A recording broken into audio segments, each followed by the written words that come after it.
Institusi Polri terus mendapat sorotan di sepanjang 2024 ini buntut sejumlah kasus. Mulai dari penetapan tersangka terhadap sosok Peggy dalam kasus Vina Cirebon, dugaan keterlibatan dalam gelaran Pilkada 2024 hingga kasus penembakan siswa SMK di Semarang. Berikut ini kami merangkumnya dalam Kaleidoskop 2024.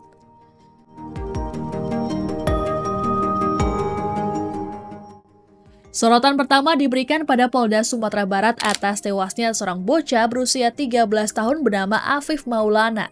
Afif ditemukan meninggal dunia di bawah jembatan Kuranji, Kecamatan Kuranji, Kota Padang pada 9 Juni lalu. Polisi sejak awal mengatakan bahwa Afif terjatuh gara-gara melompat saat ada patroli pembubaran tawuran. Tapi muncul kecurigaan mengenai dugaan penyiksaan oleh polisi. Kemudian polisi melakukan ekshumasi dan autopsi ulang terhadap jasad Afif. Hasilnya, tim forensik menyatakan bocah tersebut tewas terjatuh bukan dianiaya.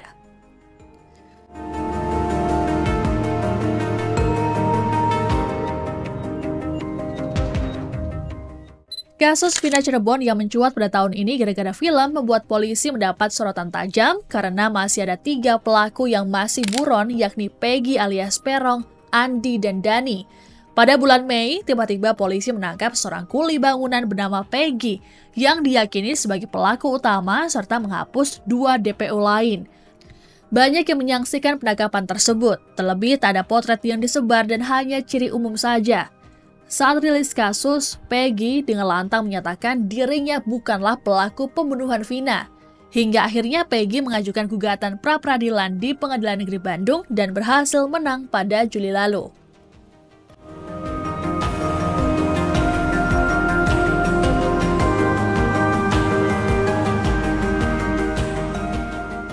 Sorotan ketiga ditujukan pada pemecatan yang dialami oleh anggota polisi di NTT yakni Rudy Soik.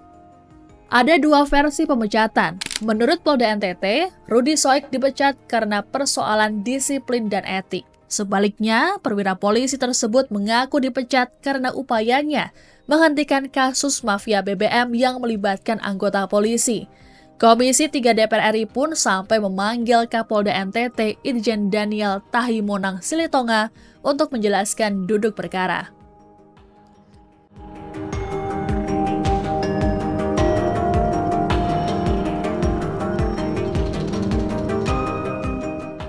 Gelaran Pilkada 2024 memunculkan fenomena baru yakni Partai Coklat alias Parcok.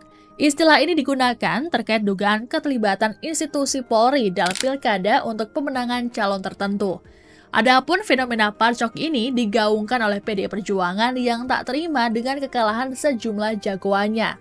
Kapolri Jenderal Listio Sigit Prabowo pun enggan menanggapi terkait isu Parcok ini.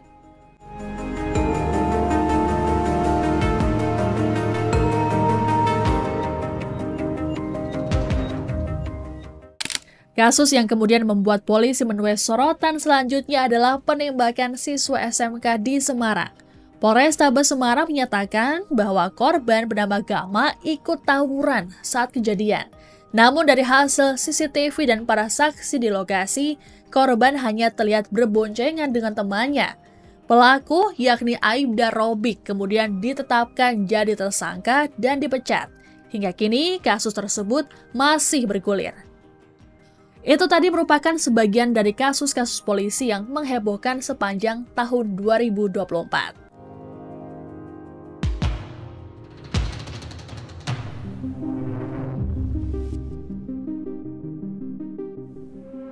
Download Tribun X sekarang, menghadirkan lokal menjadi Indonesia.